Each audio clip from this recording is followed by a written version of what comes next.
Okay, well, I realised that I'm going to follow back to John Howard. And given that my topic will touch on Ramsey Centre-related issues, then I also thought that I'd warned Peter at least that I might be playing the role of Mark Antony to Howard's Brutus. But that would make him the murderer of Western civilization, so perhaps not quite. Anyway, what I want to do is, after a bit of clarification of some terms at the start, to talk about 3 or 4 main themes that typically get trotted out, more or less as cliches, about what Western civilization is all about. So I'm not going to offer an encyclopedic account of anything that might count as Western civilization, to try and pick out some of those things that are frequently claimed to be fundamental to the West, and particularly trotted out by Ramsey Centre sorts of advocates. So those would be about the relationship between what's commonly referred to as Judeo-Christian Tradition, the relationship between science and religion, and a bit of a sketch about what the Enlightenment was and was not. And I'll finish off with a few remarks about liberal democracy. But first of all, terminological questions. If we ask what is the West, the answer is not immediately obvious. There's at least 3 different ways one can think about it, and probably more. If we think, we know it's got something to do with Europe and maybe Western Europe. And its offshoots like us. Originally, it meant the boundary between Europe and Asia. Asia was the east, Europe was the west. This was a purely pragmatic division invented by ancient Greeks to distinguish which side of the Bosphorus people came from. So it didn't actually mean anything much in particular. I suppose they did think that out there to the northeast across the Black Sea were nasty Scythians and things like that, but nasty Persians as well. So I suppose it always had a slightly negative thing, being Eastern rather than Western. But more commonly, the West is thought of as Western Europe and its offshoots. But even there are problems about boundaries, because initially the West would have meant the Western Roman Empire. And that's essentially nowadays a division between Catholic and Protestant Europe on the one hand and Orthodox Europe on the other. But even that isn't what most people nowadays mean by the West. They mean what was on the west side of the Cold War Iron Curtain and its offshoots and allies. So that put quite a bit of Catholic Europe on the wrong side of the line. All right, now all of those are different lines, and when one sees it commonly said, for example, that crucial to the West is the idea of liberal democracy, then you find that Poland, Czech Republic, etc., it's not quite clear, if they're in or out, or that they're in some of the time and out some of the time. And then if we look at military dictatorships, Greece and Spain, and then what about Latin America, you find that things can get pretty murky pretty quickly. So that's the first problem, that the West isn't very clearly defined, and the definitions themselves will seem a little curious, which I'll get onto in a minute. But secondly, what is civilization? And here we have 2 quite distinct meanings, although there is a pragmatic or practical connection between the two. One is where civilization is a value term, where it means civilized, refined, what other terms are useful? I can't think out of it. But basically, in that sense, civilization is a good thing, all right?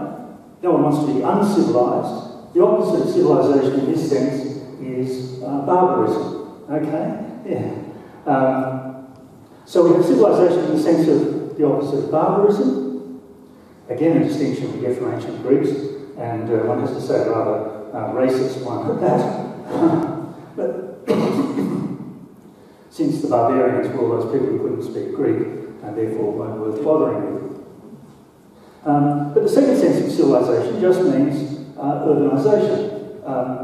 Societies characterised by life in cities.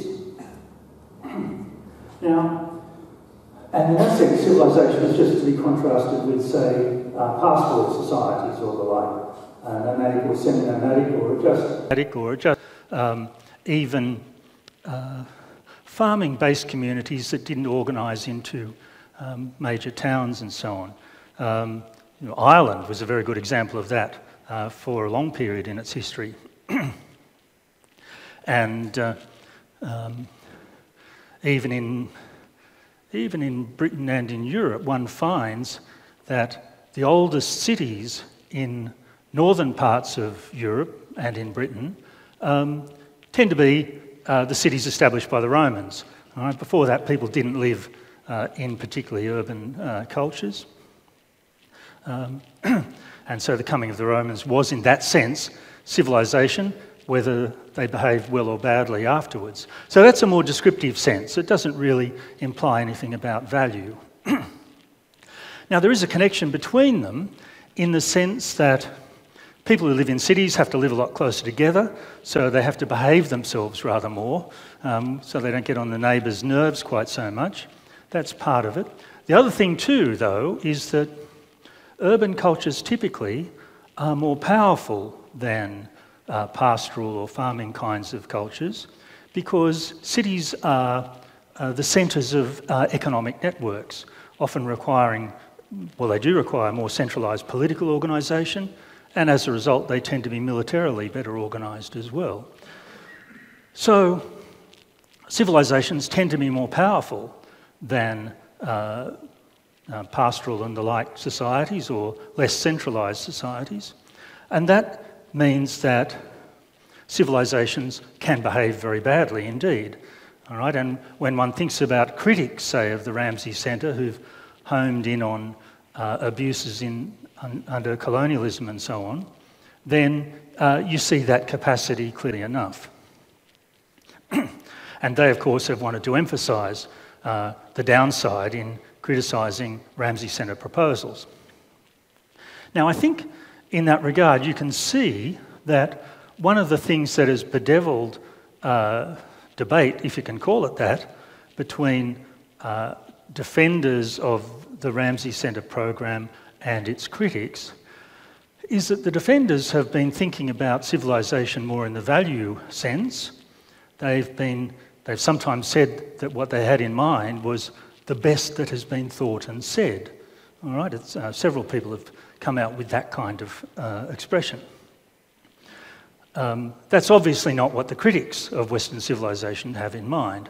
So the critics have in mind more the descriptive sense, just what powerful urbanised cultures stemming from Europe have done to the rest of the world, whereas the defenders have more the value sense and want to home in on a preferred group of themes.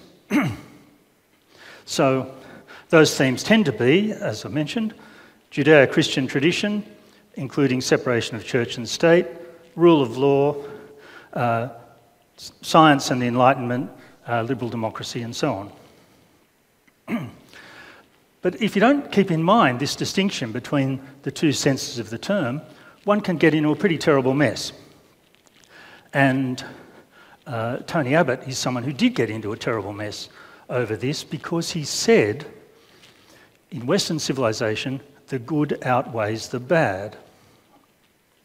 Well, if he meant that that little list I just mentioned outweighs the bad of colonial-induced famines, 2 world wars, the Holocaust, etc., then it doesn't look like a very convincing story, to put it mildly. All right? And I think he put his foot in it very badly when he said that.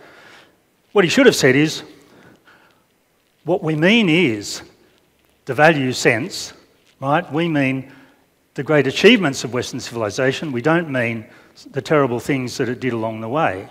All right? In fact, he should have just homed in on either what he thought was the best that has been thought and said, or instead just started listing the things that he had in mind. Because there's no way that say the separation of church and state implies the world wars, for example, all right? So he had no need to make the comparison at all, and he only made it because he failed to see that there were two different senses of the term that were being used.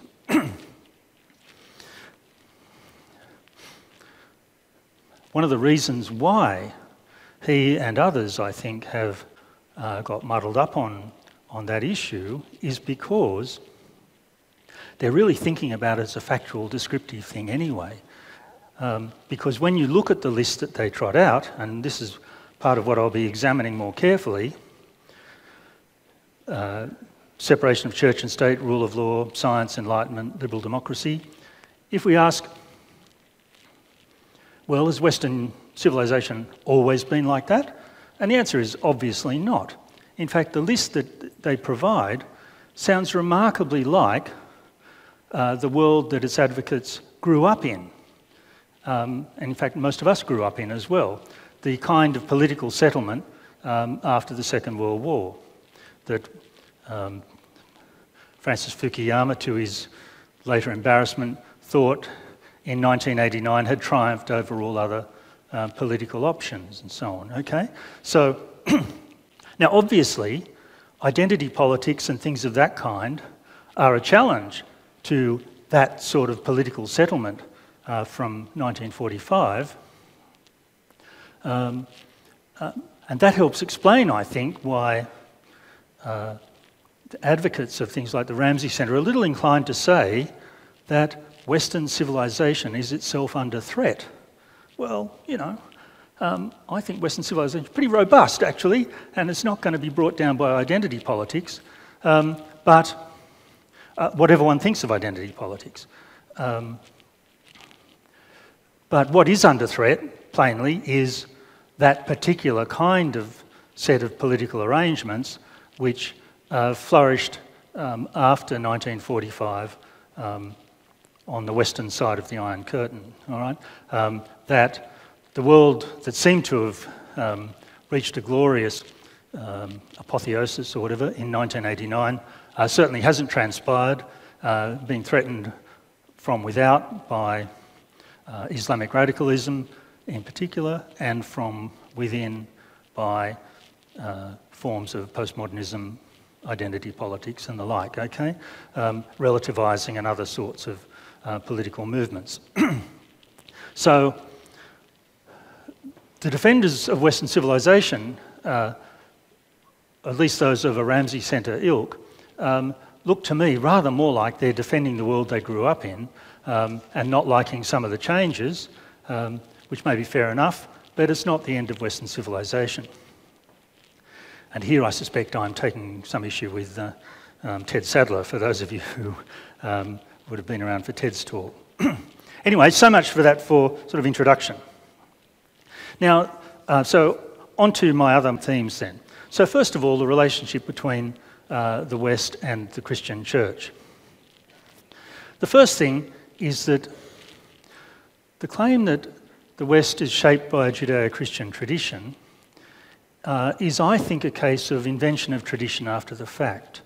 I think that it's fair to say that the idea of a Judeo-Christian tradition was generated after the Holocaust as a kind of irenic move, an attempt to sort of make peace across the divide. Because if one looks at the history of European cultures, Judaism and Christianity were both prominent features of it, but they lived very much side by side and not interacting very much, except when they did, it wasn't always pretty. So there was no single tradition of Judeo-Christian culture. Christianity does have roots in Judaism, that's obvious, but something pretty similar can be said about Islam, actually, that at least it has roots in Semitic monotheism, and a good deal of its rhetoric is in line with Judaism and against Christianity for introducing the doctrine of the Trinity. There's only one God, right? A continuing emphatic claim of Islam. So really there are two parallel traditions. And one of the ways in which one can see that is in two related aspects which show just how much Christianity became European, became Greco-Roman, rather than Middle Eastern, whereas Judaism stayed more within the sort of Middle Eastern or Semitic tradition. One aspect of it, pretty obvious, is the anti-Semitism that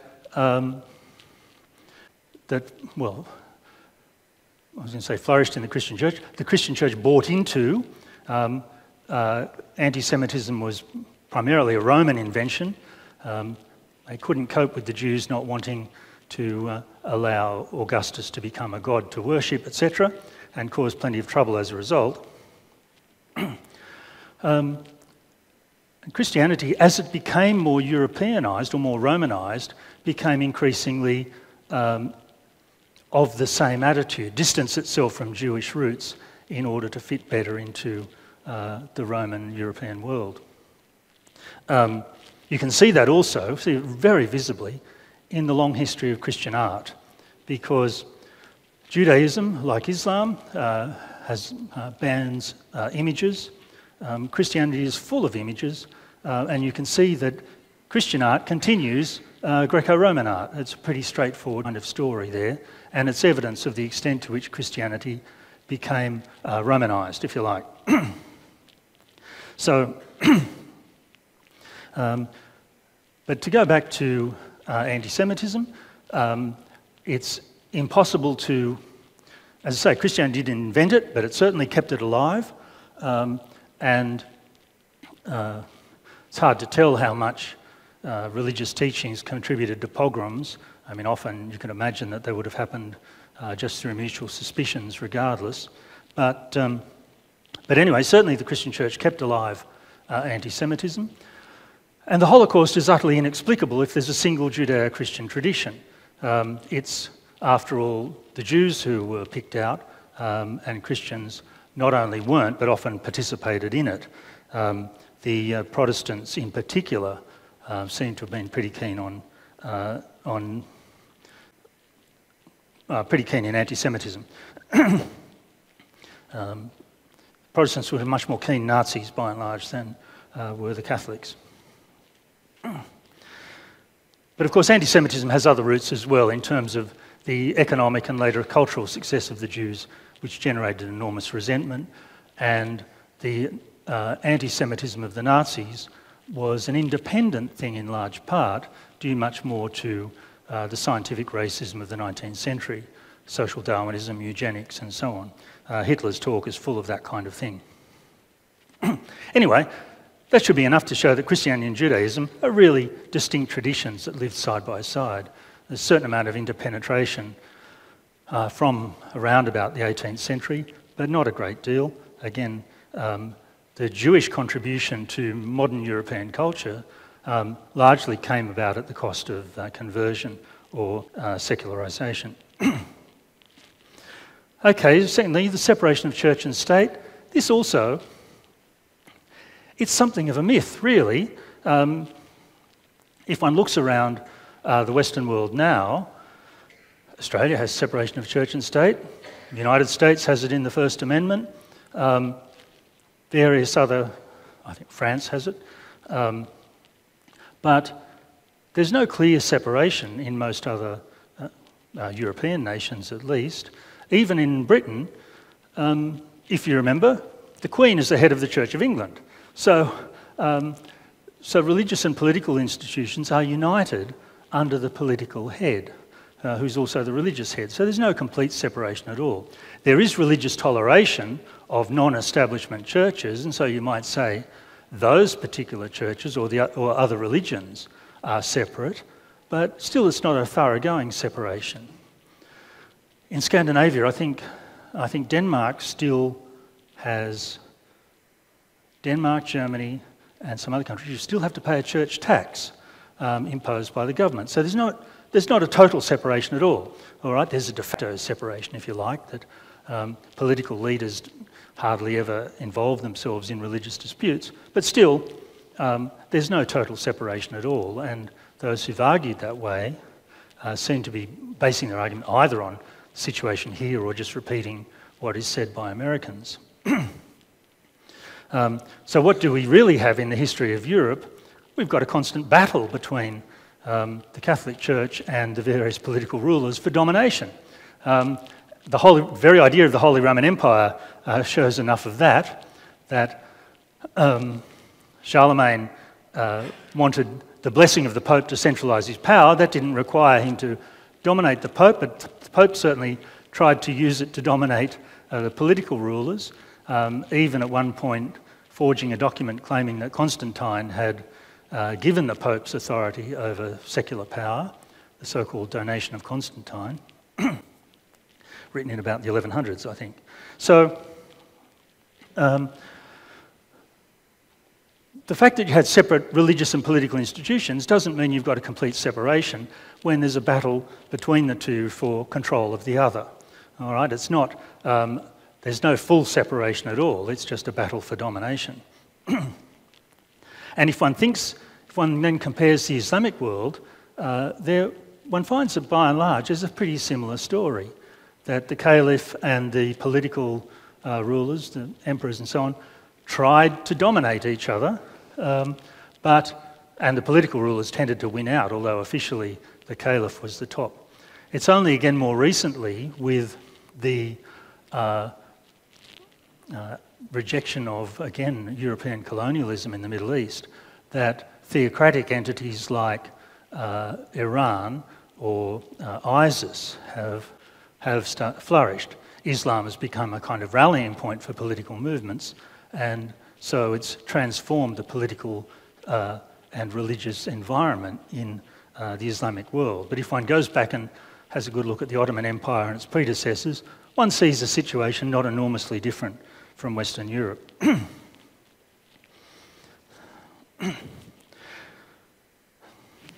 Okay, so those two, I think, are mistaken claims. The idea that there's a single Judeo-Christian tradition and that that Western society is characterised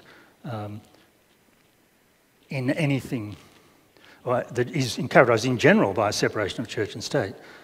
Just not true. But there are some ways, nonetheless, in which Christianity has exerted surprising influence on Western culture, which I think is not always well appreciated. Those two ways are to do with human rights and the rule of law.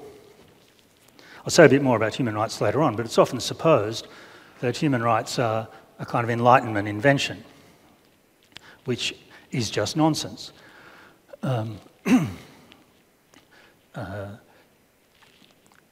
Human rights as a doctrine or as a theory derives from 13th century canon law in the Catholic Church. The discovery of legal texts from both Rome and Constantinople created a problem about unifying legal traditions, and this created the lawyer, for good or ill, and one of the ways in which the whole mess of different legal traditions could be unified or given a consistent basis was by appeal to the idea that individuals possessed a moral entitlement to protect their own lives and to do what was necessary in order to preserve themselves and to bring about their flourishing. Hence rights, right from the beginning in the 13th century, tended to home in on life, liberty and property. Property understood as the means to preservation. And so, in fact, it even generated some remarkable disputes in the following centuries between the Pope and the Franciscans. Can't remember which Pope it was, but the Franciscans with their vow of poverty, meaning that they had no property, one Pope at least thought this was utter nonsense and tried to prove them wrong, which provoked the famous William of Ockham to reply vigorously on behalf of the Franciscans. Did they possess property or not, or did they only, when they used things for their preservation, did they only have a right to use and not a private property right, etc. Things quickly got very complicated. Anyway, there's a long tradition of rights discourse throughout the medieval period. And after the Reformation, Protestant scholars tended to carry on that tradition in much the same terms. Hugo Grotius, the Dutch lawyer, was a famous example, but the person who really stands out as a distinctive figure was John Locke, who used the traditional doctrine, or who gave the traditional doctrine a radical twist in order to ban absolute monarchy by treating absolute monarchy as a kind of war against the people. So when one looks at the declarations of rights from the 18th century, in America and France, they're extremely Lockean in spirit. They're basically saying the same thing. People can look after themselves, they can run their own lives perfectly well, they don't need to be run by absolute monarchs who try and do too much, violating the trust that people places in them, and so that people can legitimately rebel. So the things like the French Declaration are extremely traditional style documents, with the one exception that they're not formulated in explicitly Christian terms. They're instead, well, it's more secular. It's not a purely secular document. As you'll see, the intellectual context is more deistic, the idea that there's a God who's set up a world to work and then doesn't interfere in it anymore. So there's no miracles or biblical revelation or anything of that kind.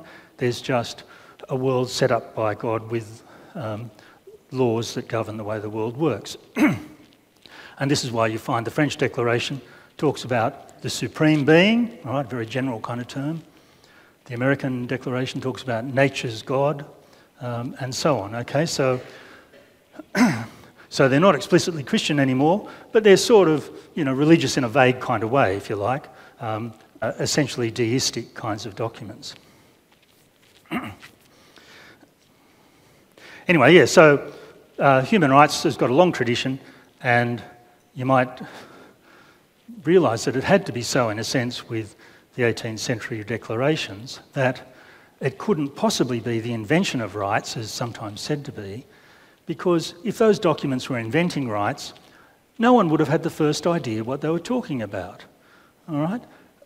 These are just political declarations, so a long history of theorising about rights culminates in some very aggressive political documents because things have come to a political crisis, and the people or the revolutionaries are asserting themselves very aggressively against the monarch, and so they don't muck around by writing treatises.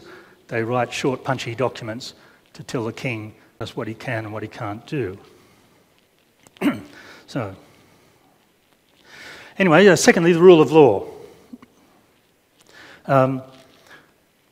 This is a particularly interesting one because well charted by Francis Fukuyama in his more recent book called The Origins of Political Order. Those relies on some rather massive tomes in the background. The situation here is that Constantine made the Christian church the official church of the empire. About 100 years later, the Western Empire collapses, and by which time the Catholic Church, Catholic Christian Church, is a highly organised entity. The collapse of the empire means that politically, Europe becomes, or Western Europe, becomes very fragmented, rulers are weak, and they have to, in order to establish their legitimacy, they have to deal with the Catholic Church. They can't do it on their own, they need its support. And so the price they have to pay is, in a sense, recognising or accepting the Christian or Catholic requirement that the law comes from God. God decrees the law for all creatures. Those who rule in God's service or in God's favour, if you like, however you put it, such that the ruler is not absolute, but rules underneath a law, and so is subject to that law. So this didn't happen in the Eastern Empire, where things didn't fall apart, not until the Ottomans took over much, much later. And so it's just in the West that the old Western Roman Empire, where a strong Catholic Church and weak political rulers resulted in widespread recognition that, that kings and other rulers functioned inside the framework of a fundamental law. You can see there the beginning of constitutions that insist on the recognition of certain kinds of basic rights of the people. Okay, time is getting away. All right, so I'll move on now to say a few things about science and religion in the case of Copernicus, Galileo, and so on. Now, there's a lot of very bad history presumed about these particular issues. Often said, for example, that the Christian church was committed to heliocentrism because in the Bible somewhere it says, you know, God said to the sun to stand still. This is not at all convincing because through most of the Middle Ages in particular, and certainly in the Catholic world, which we'd be dealing with Galileo, literal interpretation of the Bible was not the norm. Much of it is allegorical. And so there's plenty of room for offering interpretations that don't depend on literal interpretations of specific biblical verses. Also sometimes claimed that religion was committed to the earth being at the centre because it affirmed, because the physical centrality of the earth affirmed the sort of religious importance of human beings. Well, again, this is just wrong because the earth as the physical centre is a result of Aristotelian physics plus astronomical conclusions to the view that the earth is round, not flat. And so Aristotle's physics hold that heavy things fall down and light things go up. So it was necessary that the earth had to be at the centre because that's where things would fall down to. And besides, the earth was the lowest status part of the cosmos in that scheme. The heavens were divine. So in the ancient Greek and Roman world, the stars were gods. Now, Christianity didn't accept that, but it still accepted that God was, you know, beyond, in the heavens, or you know, beyond the heavens, or wherever. And so the important bit is up there, not down here. All right. So the idea that people were prejudiced into thinking that that the earth had to be the centre because we're important is just bizarre, just wrong. In fact, there's a fabulous passage in one of the long essay by the French essayist and skeptic Michel de Montaigne in the 16th century, where he very vividly talks about human beings being very presumptuous creatures, despite the fact that, as everybody knows, they live in the rubbish dump part of the universe down at the bottom. All right? So it's just not true, again, that physical centrality was somehow moral or religious centrality. With Copernicus, it's also often supposed that somehow it was wicked, or again religious prejudice, that his views weren't accepted immediately, that somehow it should have been obvious that the earth went round the sun rather than the other way around. But this is not true at all, because the basic problem with, or two problems with Copernicus' theory, one embarrassing but one more fundamental. The embarrassing one is that he invented his theory to sort out problems in astrology. All right? So he wasn't a pure astronomer at all. In fact, it was common in Renaissance times to think of astronomy as a kind of service industry for the really important thing, astrology. Okay? And Copernicus was trying to sort out astrological problems. So there's the embarrassing part. The more fundamental thing is that Copernicus' story flew in the face of physics. So no one could believe it until someone could come up with a different physics. Now, the physics in question was Aristotle's, And it's easy now to sort of ignore it, say, well, you know, it was crazy, it was never right. Well, of course not, but it doesn't mean that people at the time didn't have to take it seriously.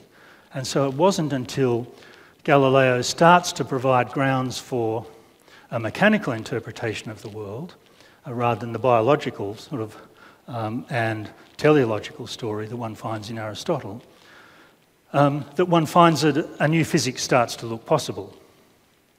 And the whole thing finally not sorted out and in any sort of stable way until Newton.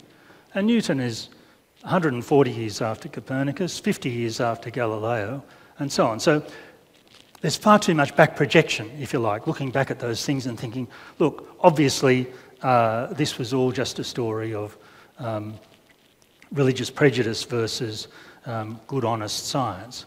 The story is much more complicated than that, especially as one has to keep in mind that the religious authorities who kept Galileo under house arrest, they understood what he was saying.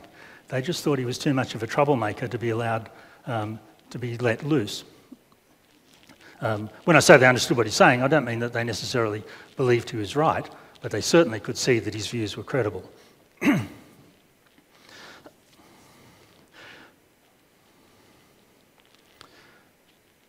So it's a development of new physics that finally enables the disputes about heliocentrism to be resolved.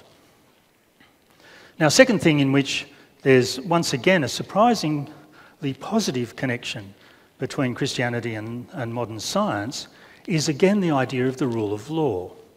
All right, the rule of law applied not only to political rulers, it applied to nature as well. Aristotle's physics was not based on laws of nature. It was based on the idea that individual things had powers inside themselves and they acted or behaved in ways that expressed their own internal powers. He called them their natures, and we still preserve that sense of nature when people talk about human nature. They're talking about what's inside a person and makes them behave the way they do.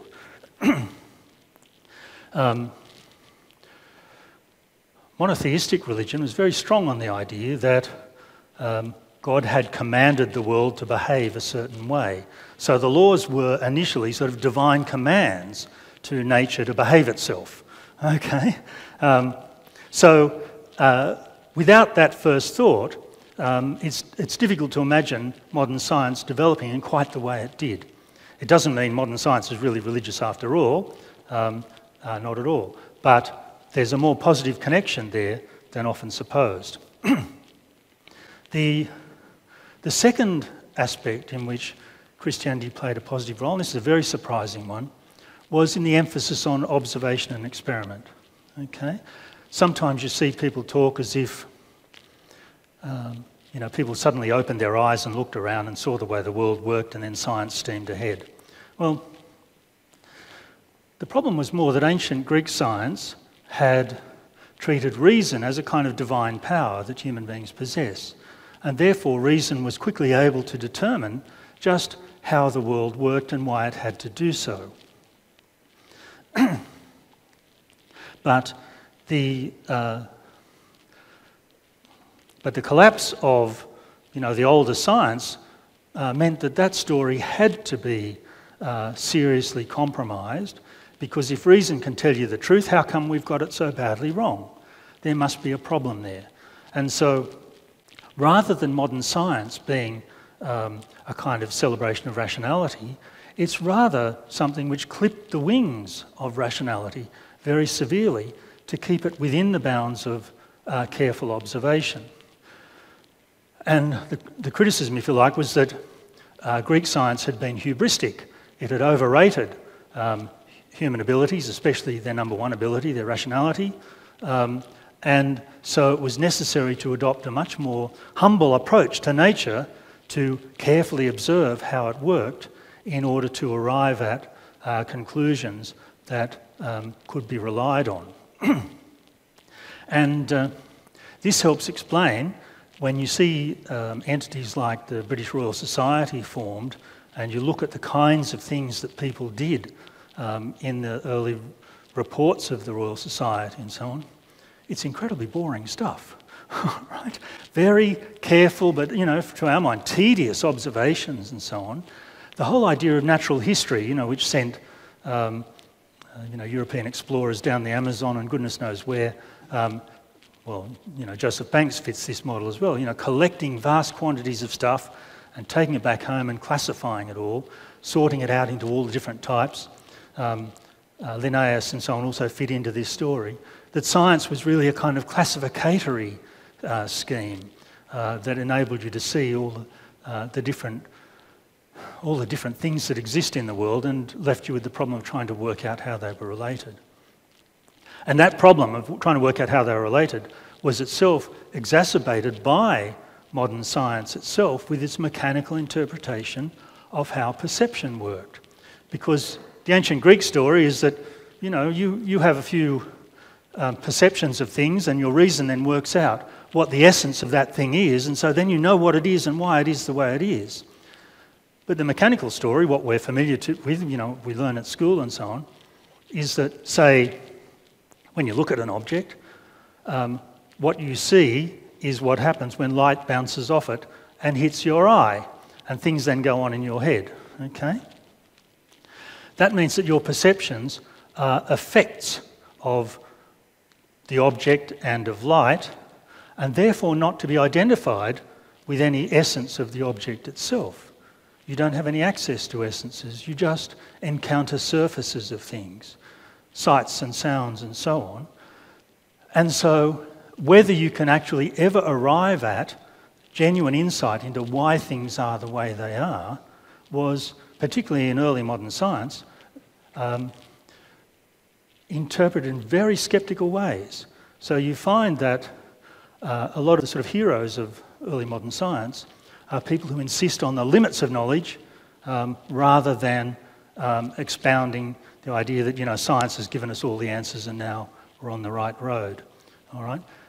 If you look at that whole sort of development of natural histories and so on, you see that the picture is one of avoiding error, but not claiming to know finally why things are the way they are at all. So you see this very clearly in the sort of methodological utterances of Isaac Newton. In fact, everybody knows that Newton's famous treatise was called The Mathematical Principles of Natural Philosophy. Well, what does mathematical mean there? It actually just means measurable, all right? And that's why you come up with laws of motion, because you can measure motions and develop accurate mathematics about it. In fact, Newton's very different from Galileo in this regard. Galileo said, that the book of nature is written in the language of mathematics. Newton would not have agreed. He's quite explicit that his mathematics is subservient to observations and so on, okay? If you've got the measures wrong, if you've got your observations wrong, you've got to go back and do the maths all over again. And when you look at the Principia and you see just how much maths there is in it, that would be, a horrifying result. All right, but he's very explicit. You observe things, you don't know why they are the way they are, but what you can do is measure and observe the way they behave, and the more accurate your measurements and so on, then you can come up with your mathematical formulae to express those relations. But you're not understanding why things are the way they are. Science got more ambitious and more successful with things like the periodic table, but that comes a lot later. So the idea that science might genuinely tell you some fundamental things about the world is something that modern science is much more confident about than you find in early modern science. Now, as I say, the idea of laws of nature comes from the idea that God commands the world to behave a certain way. Once you've got your observational story up and running and you've got your measurements accurate and so on, then of course you don't need to think about laws of nature in that way anymore. You can think about them instead as observable regularities and leave open the question of why they are the way they are.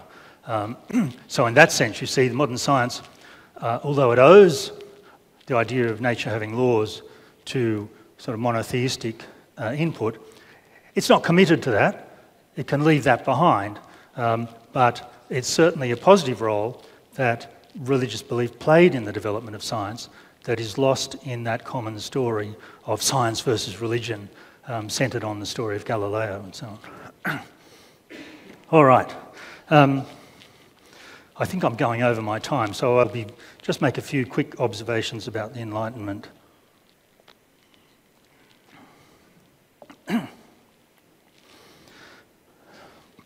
People often talk about the Enlightenment. Okay, we've got a scientific revolution in the 17th century, the Enlightenment in the 18th century, culminating in, often thought to culminate then in the American and French revolutions. It makes it seem as if the Enlightenment is just a single doctrinal viewpoint, all right? Everybody agreed with each other. But again, that's just not true. The 18th century was just like any other time. People quarrelled with each other about all kinds of things, often very basic principles. What is true of all those thinkers thought of as Enlightenment thinkers in the 18th century is that they understood that the scientific revolution had transformed the picture of the natural world. And that means also transformed the picture of how the human being works. So what one finds is central in what they think is that our understanding of the world has been completely transformed, and so we need to rethink what it is to be a human being, how human societies can and should work, and so on. So there's a very strong anti-traditional element in the 18th century, as many people observe. But it's not because, suddenly they just wanted to chuck out the past or something, but they were confronted, as I've mentioned there, with the replacement of a biological conception about how the world works with a mechanical one, with a rather disconcerting thought for many that the human being might just be a machine. You find the importance of the philosopher Descartes is that he very comprehensively accepted the idea that the human body is a machine, but thought that the human mind couldn't be fitted into that story. Machines work by being pushed, you've got to press the button or put the battery in or whatever. They don't generate their own movement. Human beings, on the other hand, do generate their own movement. That comes from their mind. You have thoughts and feelings and so on, and so you make decisions about what to do. So it looks like, although the body is a machine, there's a directing mind which is not mechanical. That was Descartes' thought, and not a bad one at all. However, many critics thought that one could apply mechanical principles to the way the mind worked, and so one finds materialist theories growing up in which the human being is treated completely as a machine, the mind is itself just a bunch of stimuli and responses, driven by passions which are just sort of internal movements in the body and so on. And for these, this is where some of the very radical views in the Enlightenment come from. Because if you're just a machine, how do you work? Well, you're geared to pursue what's pleasurable and to avoid what's painful. There's no free will, you're just driven in the one way and driven to avoid the other. So morals and politics must fit that model as well. And this means that what was far more characteristic of radical Enlightenment thinkers is that they tended to be utilitarians rather than rights theorists. The Declaration of Rights was very handy for controlling the king, but if you look at the theories that people held that the radicals held about what a human being is, the implication is utilitarian, that society ought to be organised to maximise pleasures and minimise pains, rather than that society must be respectful of the rights of every individual. And when one sees that, there's a very useful payoff, and that is that you see that the 19th century wasn't suddenly the forgetting of the Enlightenment, it was its continuation, because utilitarian and utopian kinds of theories flourish in the 19th century. Marxism is an obvious one, of course, but so is the utilitarianism of the British. They typically formed a group called the Philosophical Radicals, and what they meant by that word philosophical at the time meant scientific, which is why the French radicals called themselves philosophes, again, meaning scientists, adopting a scientific view of society. The philosophic radicals saw themselves as British successors to French radicals, and their programs were utilitarian and utopian and so on. Okay? And we know what happened to all that eventually with the massive collision of authoritarian mass movements in the Second World War, the result of which was the liberal democracy supposed to be characteristic of Western society, but turns out rather to be, if you like, a way of picking up the pieces after the more radical and optimistic Enlightenment views came to a bitter end. So I might leave it there, I think. Okay, thanks very much.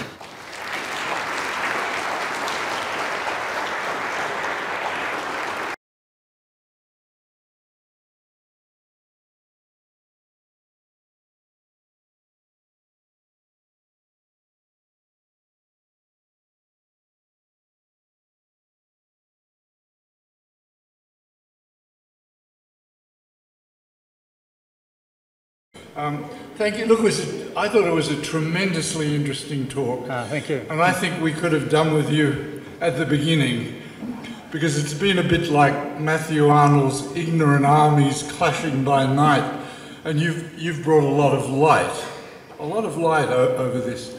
I just wanted to ask, it occurred to me when you were outlining for us that development of rights in the medieval world, the rights concepts in the medieval world. One of the signal things about ancient Rome was that concept of the rights of a Roman citizen, the rights and privilege. Now, obviously that wasn't necessarily a majority and you had all the slaves, but it meant that no matter who you were, you know, what God you worshipped or what race you were, if you were a Roman citizen, you had some rights. And I was just wondering if that idea might have stayed somehow in the mind of the Roman Church somehow through those years of the Dark Ages. It was never actually lost. The concept of a very broad range of people having rights for no other reason that, you know, they belonged together in that polity. Is there anything to comment on with that? Well, yes. I mean, that's basically right, John. The difference is that it's a legal right, so that a Roman citizen, to be a Roman citizen, was to possess a legal status. So rights attached to that as legal rights. They weren't, and as you say, there was no claim of universality about it. So they weren't what we understand by human rights now, which are, you know, moral rights thought to underpin legal relations and can be in conflict with them. Okay, so that wasn't true about Roman legal rights.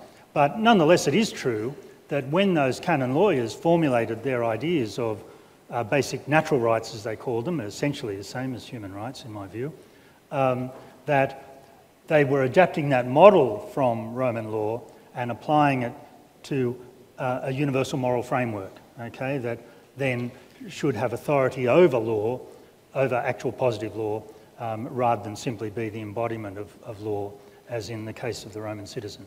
So it was an evolution. It was an evolution, you might say. Well, as I say, you know, all these legal digests and so on were discovered, and the task was to try and unify them. And so to take over the notion of a legal right and apply it as a fundamental moral principle, which could inform how legislation should go and so on, that was the distinctive move. So did they rely on that Roman tradition? Yes, but they're extending it, again, with an idea of, the idea of, you know, rule of divine law. That's what they're thinking. Divine law, otherwise known as natural law, is the basis for natural rights. And nowadays we preserve that structure because, you know, our sense is that human rights express some basic moral principles of a kind. Yeah, no, thank you. Yes, that's very satisfactory. Right. Thank you. By the way, we have a 2-minute time for all questions and interventions from the floor. It's no bell. No, it especially need a last one, but it'll probably be all right. Thank you for your lecture. It was very interesting to me. I just wanted to refer to your last comment about utilitarianism and utopianism. First of all, I didn't understand the connection between the two because they seem a bit different, quite different to me. So I understand there were two threads, but I'm not understanding the connection between the two threads. Sorry, that's just, okay. I just finished my question. Just about the utilitarianism thread, you kind of implied that fascist movements later on could have been traced back to the Enlightenment project through this, unless I misunderstood, whereas most narratives nowadays think that that was more romanticism and harking back to some lost path. What you've mentioned is someone wanting not to have any change and, you know, trying to preserve some glorious path, whether it's tectonic or whatever, in different cases of Nazism and fascism. And so to some extent, if you look at utilitarianism and Jeremy Bentham, the panopticon, you look at, I don't know, Ricardo's rationalism, classic economics, you can actually trace that without that glitch in the middle directly to what we call now economic liberalism or whatever. I mean, you don't really need that and unless you think this is a myth as well and that romanticism theory. No, very nice question. Look, yeah, I had to rush it there at the end. I don't mean that utilitarianism and utopianism are the same thing, but what utopians certainly believe is something of a utilitarian kind, that is, that social change can't be restricted by keeping in mind respect for the rights of individuals. Rather, the grand scheme is to be justified by the overall benefits and burdens that will eventually transpire. So the utopian movements have a utilitarian character in that regard, in the sense that they're doing, so to speak, social mathematics, totting up pluses versus minuses. You know, it's okay to slaughter people now because there's going to be so many benefits in the future. Those benefits won't be for those who are slaughtered, so you've got to be thinking in a kind of utilitarian frame of overall benefits versus burdens rather than respect for individuals. Okay, so the claim is not that utilitarians were all utopians and that's where fascism came from, but rather that utopianism is a kind of extremely optimistic view with a key utilitarian premise. Okay. With respect to, you're quite right that Nazism, Italian fascism and so on had a backward-looking romantic element. That's certainly true in them. I'll say one thing about romanticism though, and that is that I think the common contrast drawn between the Enlightenment and the Romantics is itself massively overdrawn, because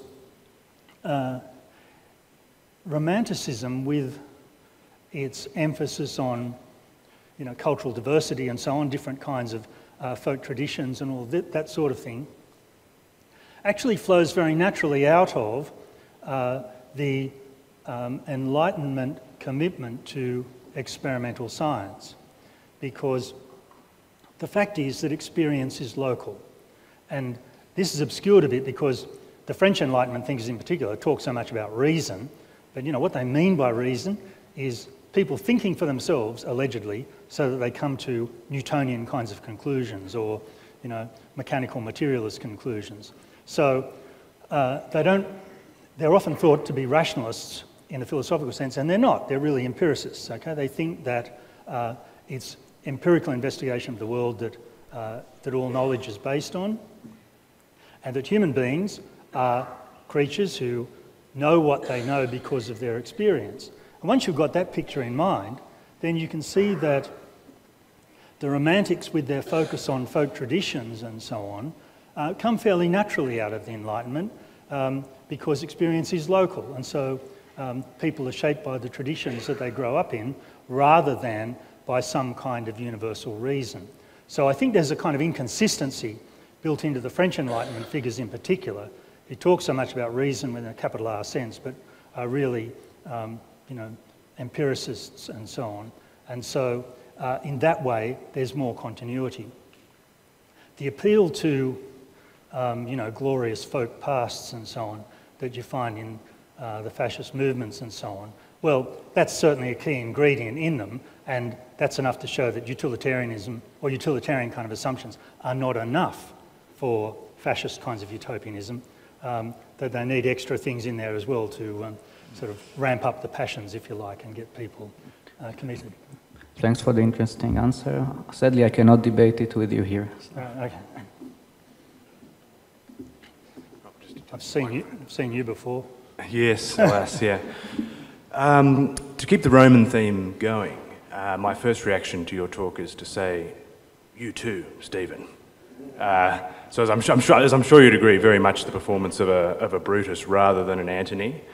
So you came to bury something rather than to praise someone, although what you came to bury was not Western civilization or even any of its defenders or would-be defenders, but some common ideas, some common misconceptions about what it's really about.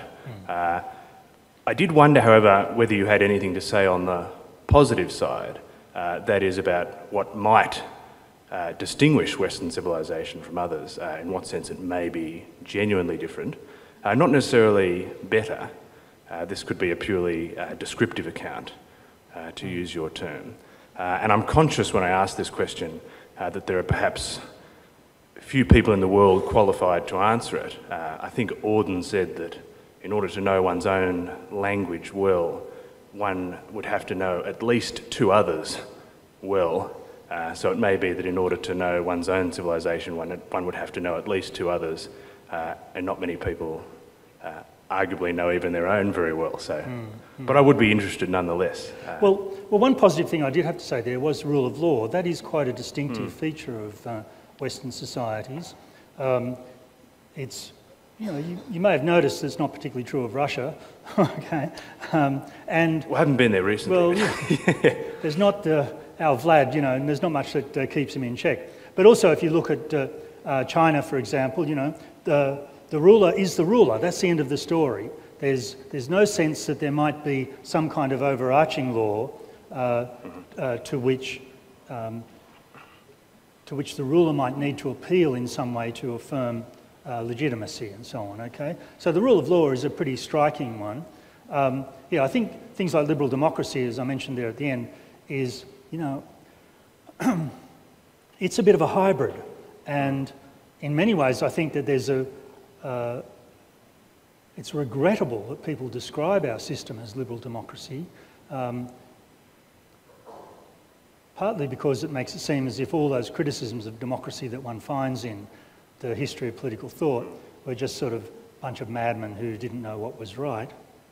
In many ways, our system is much more shaped by the Republican tradition, in which, rule of law plays a key element, but also when you look at our system, representative democracy, the representative part is meant to keep the masses in check to some degree after all, with separation of powers to prevent, insofar as we have it, we don't have it completely like the Americans have, because our legislative and executive are not entirely separate. But we do have separate judicial system, which is crucial to the idea of responsible government and so on. We also have a public service. People regret the government politicising the public service, but if we thought simply in terms of democracy, you might say, well, why not? All right. But if you think about the public service as an independent source of political judgment about what is good for the country rather than simply what most people want, then you also see that as a check on a sort of purely democratic order. So in many ways, I think our system is better described, and certainly for the sake of, good political judgment, and good political debate would be much better described as a democratic republic rather than as purely as a democracy. The point there being of a republic, not whether there's a monarch or not. You know, David Flint, for all his failings, is right when he says that effectively Australia is a crowned republic. What he ignores in all of that is why the crown should be somewhere else. All right. And well, David Flint and Montesquieu in this case, yes. yeah, well, but you know, that's right, because a constitutional monarchy is a form of republic. You don't have a monarch who runs the show. The monarch is bound in various ways by parliament and courts and so on.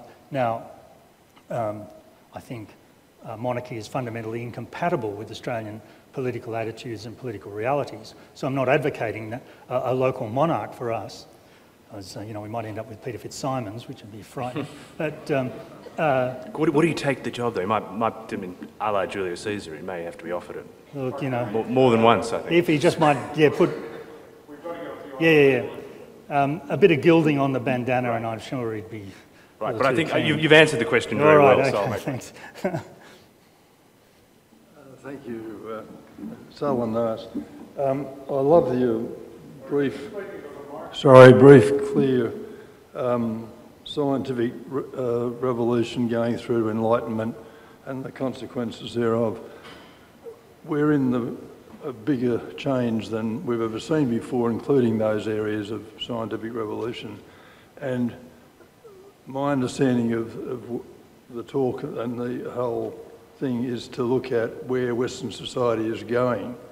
So I'm particularly interested in your comments about the human body being a machine, or how these rules are going to change.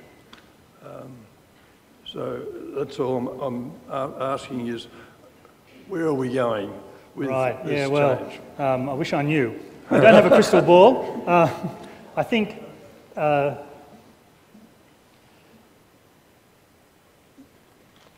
Stumped? Well, this is where I might need Hugh Price back, I think, because the questions about where artificial intelligence might take us, and well, other sorts of things like, you know, I have no idea what to think about the My Health records and so on, but you see enormous capacity for invasion of privacy, and particularly, you know, worrying for anyone who looks over their shoulder at the American healthcare system, for example, the way the insurance companies basically run the health system. That things like that are a great worry for us, and so, you know, I think whoever it was who said the price of, you know, liberty is eternal vigilance, well, you know, with respect to issues like privacy and effective political control of AI and things of that kind, they're the obviously crucial issues that are confronting us in the short term. The longer term, who knows? I think I would see one worry about the internet as well, as raises the possibility of more direct democracy, and you know, I think that. Sorry, you worry about that? I'm worried about that, yeah, because it means more Trumpish kinds of stuff. Yeah, I think traditional worries about direct democracy as being far too inclined to encourage you know, dangerous forms of populism and so on is fair enough. So citizen-initiated referenda and stuff like that, I'm pretty wary of things like that. But you know, we can have our differences on that. But yeah, so I would think it's the control of information and control of technology, in particular, being on guard against utopian claims made about technology by the AI industry, you know, who will obviously stand to make a lot of money, that they're real issues that we need to be very attentive to. Most people here are old enough to remember what techies used to say about how wonderful the internet was going to be, and plenty of reason for you know, not buying that story anymore. It was done, and what? And NBN, yes, indeed. just another way to go broke. That's right. Anyway, they're the sort of issues that I think are compelling in the short run, but yeah, in the long run, no idea. Okay, thank you.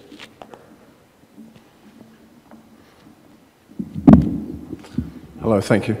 I'm wondering what your position is on rights, human rights, I suppose, and the rule of law being serially hijacked by religion and monarchs for their own benefit, referring to, say, Levitical adoption of what is a common sense boundary issues and rights with cattle and so forth, and then extending to Henry VIII and his first divorce, and that in fact the Enlightenment was powerfully stating that this hijacking had occurred, and the Tom Paine rights of man was emphasising it wasn't divine right, it was the right of a human being as opposed to something that was promulgated by a divine being. Very simply, secularisation of rights language has a number of consequences. One is, yes, if it's wedded to Christian theology, then it's got limited applicability to non-believers and can't work in a secular society, that's right. Downside is that secular versions of human rights are essentially just dogmas, all right? So in a sense we've swapped dubitable Christian theology for just a straight dogma. You know, there are rights, that's the end of the story. What's the justification for them? Human dignity is the justification. But what that means, it seems to be rather circular, all right? Human dignity is just the belief that we've got rights. So there's that downside with secularism. I would have thought the bigger issue with rights is that, you know, what happened with the UN Declaration was that rights as sort of welfare claims were greatly expanded. As I understand it, this was because, it wasn't because of the war, interestingly, it was because this ambition was well underway, maybe even before the war, certainly during it, where it was a kind of extension of the Rooseveltian New Deal, all right? That New Deal politics involved a lot of welfare. Eleanor Roosevelt, after all, you know, mover and shaker behind the UN Declaration. And what's striking about it is how it has expanded welfare claims as distinct from older rights documents, which are very much kind of classical liberal limitation of the power of the state kinds of arguments. There was a welfare element to them, but that welfare element is what you were entitled to do for yourself. Rights were understood as powers, not as simple claims that other people should do things for you. So that expansion of the welfare component has, well, it's had a somewhat regrettable effect in that it means that rights claims now suffer serious inflation, all right, where they become a certain kind of moral demand that others provide things for you and so on. So in that sense, I feel rights have become somewhat loosed from moorings, and that's a downside with them. Thank you. Just to add to that, they also enormously empower the judiciary, because you know, it's interesting. Geoffrey Robertson produced this Australian Declaration of Bill of Rights, or a draft or a set of rights, and he included in that things like the right to live in everybody has a right to live in a pristine environment. Now, the reality is nobody on this earth lives in a pristine environment. So if you create a right to something which in practice is available to no one, then effectively that, you know, it's over to the courts to work out what the hell that might possibly mean. And that applies to things like an adequate education or adequate housing. It's just a mechanism that transfers effective power from the legislative authority to the judicial. I think it's, you know, that notion of positive rights, I think, is a very bad idea. Speaking as an ex-politician who used to have to worry about this sort of stuff. That was an admission of guilt, by the way. Thank you very much. I found it very, very enlightening, and I've always looked at civilization as civilization, not east, not west, not anywhere. I, like you, I'm very concerned with where we are headed, not just with artificial intelligence, but with the impact of the internet on the kids that we have these days. The relationship with their games and gambling, the inability to do anything other than just play on these little things. And I would like your comment on two things. The first one is, what do you think of, and this is going way off track, the recent declaration by Israel to make it a recognized Jewish state? And the second one is, and you may choose not to answer this, where are we headed with cryptocurrency? You've asked me two questions that I don't know the answer to. I haven't followed the Jewish thing. Obviously, it looks worrying, but I've been preparing a talk. So I haven't looked in carefully at what that legislation is. I've noticed the reaction to it, and well, one has to be wary or nervous about what it might mean, that's for sure. But yeah, beyond that, I can't say anything. As for cryptocurrencies, I'm pleased to say I don't have a clue. Okay. Thank you. All right, anyone else?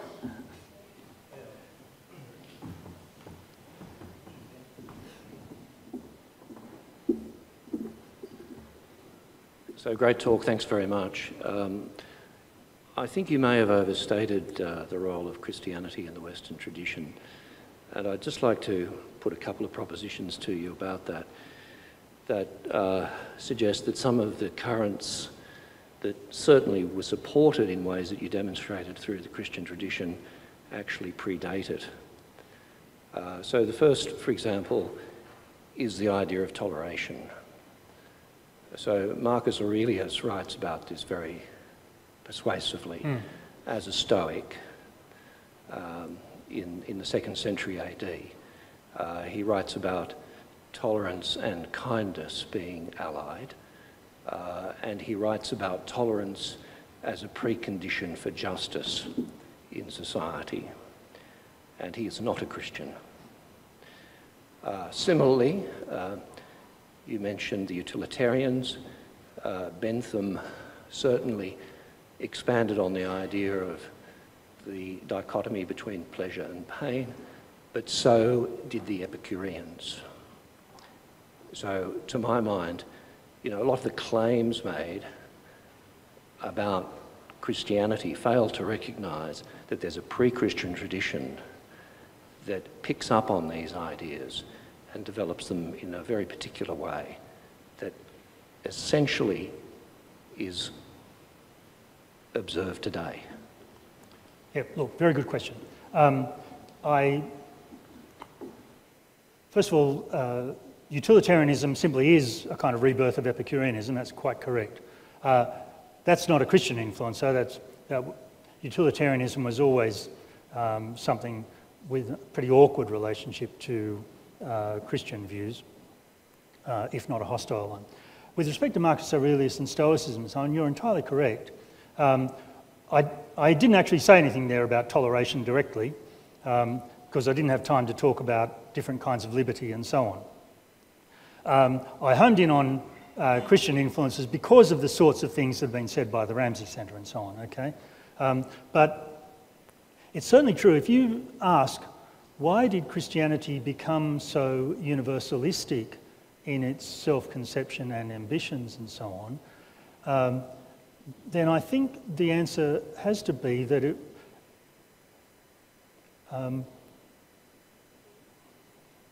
endured, whatever, a considerable influence from Greek philosophy, some of it coming through St. Paul, interestingly, and it's certainly the Stoics who are the first comprehensive universalists, if you like, okay? What Christianity... So I think Christian universalism is dependent on its appropriation of Stoic themes, and the difference is it took away the kind of intellectualist bias that Stoicism had. Right? Stoicism I'm speaking crudely, a philosophy rather than a religion, so something that was a certain kind of intellectual discipline in a way that religious belief is only partly, put it that way. But yeah, when identifying those Christian influences, I wasn't meaning to rule out that they had, I did say some things about the Greco-Romanization of Christianity. And yes, if I had more time to talk about liberalism and so on, then that would have been a very useful thing to add in. Okay, is that sufficient? Or anyway, the moral is, yeah, look, one of the striking things about the Enlightenment in particular is that confronted by the thought that we need new theories, in fact, not just the Enlightenment, the scientific revolution itself, confronted by the thought that Aristotelian philosophy is no good after all, what's the solution?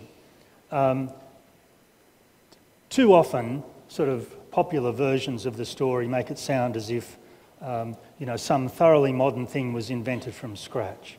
And that's just not true. 17th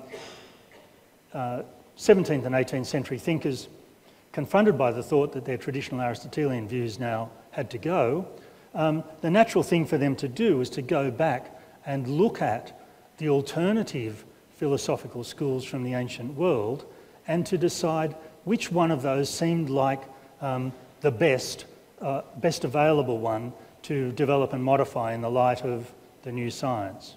Okay? And so what one finds is that you get Platonist interpretations, as you get with sort of Galileo and Descartes.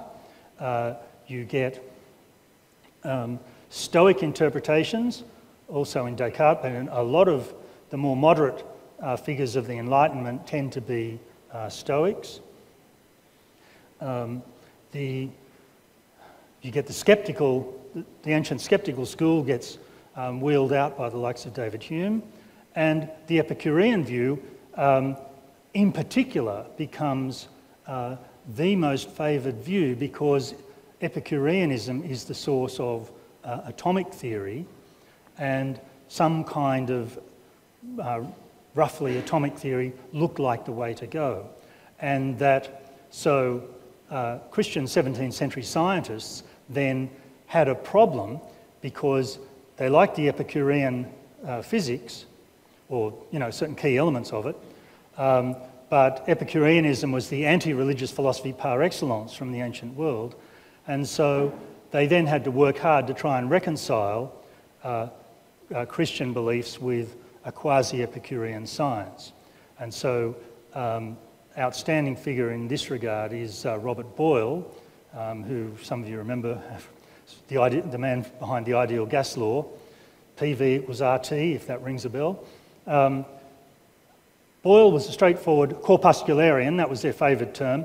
Atom meant something that was unsplittable, and so a corpuscle, on the other hand, just meant a little body, and you can be agnostic about whether it could be split or not, whether it would break down and wear away.